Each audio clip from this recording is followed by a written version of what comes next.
Welcome to another Chef Knives to Go quick look product review. I'm Steve Gamache for Chef Knives to Go. And this time I've got a very interesting knife. This is the Tabata Hamono Aogami, our blue number 2 Kiri Cleaver 180 millimeter knife. It's a mouthful. This is a pretty cool knife. If you look at it, it's a hunk of steel. So what this is a carbon steel, reactive high carbon steel center, known as Aogami or blue paper number 2. It's reactive high carbon steel. And then we've got a soft iron cladding on the outside. So this is all reactive.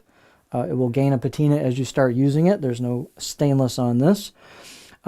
Heat treats about 60, probably around 62 Rockwell for the core steel on there.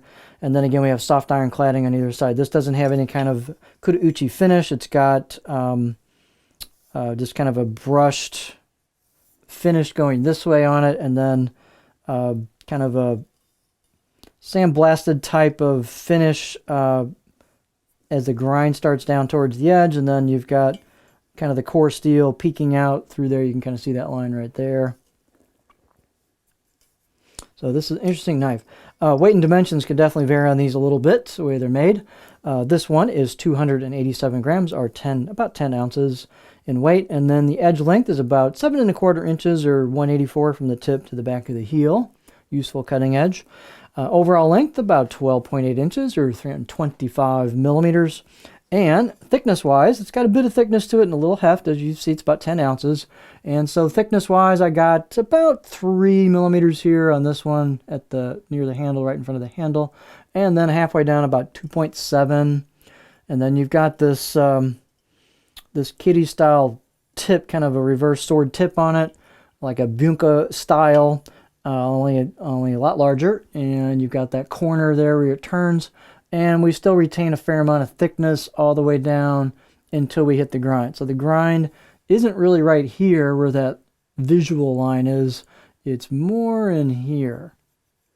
I'd say it's about almost halfway down that matte finish change. That's where your grind kicks in. So this keeps a fair amount of thickness quite a ways down the blade, but it does thin out as you get towards the edge there.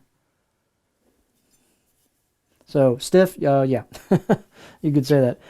It's pretty tall too. It is 87 millimeters at the back, about 86 halfway down, so it's got some tallness to it. The handle's nicely done. It's kind of a standard rosewood oval, ambidextrous rosewood handle with a black peckerwood ferrule on it.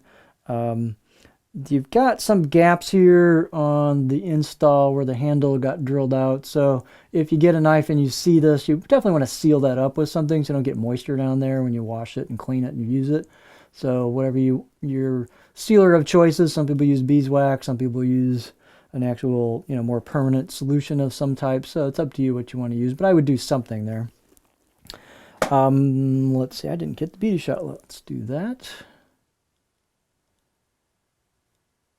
So this is the right side of the blade as you'd be holding it, using it. And you can see we've got some pressed in embossed kanji on that side of the blade. Again, the finish marks go with the blade. Nice thing about that, if you clean a knife, most people when they're cleaning a knife, they're running the cleaning process and drying process this way. So if you get any scratches, they're going to flow with that. And it tends to hide those scratches better than a knife with vertical finish marks on it. So it's a nice looking knife.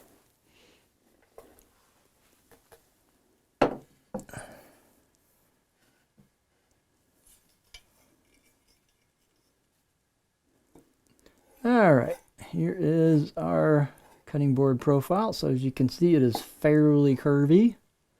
This isn't going to be a pure chopper, but you can see the curve to it.